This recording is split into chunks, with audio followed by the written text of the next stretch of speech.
এখানে আজকে এটা নির্দিষ্ট কোনো দল, নির্দিষ্ট কোনো মত, নির্দিষ্ট ঘরানার সমাবেশ নয়।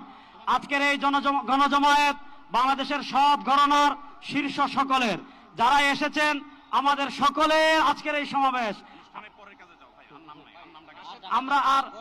আমরা আরো যারা আসছেন তাদেরকে ধন্যবাদ জানাচ্ছি।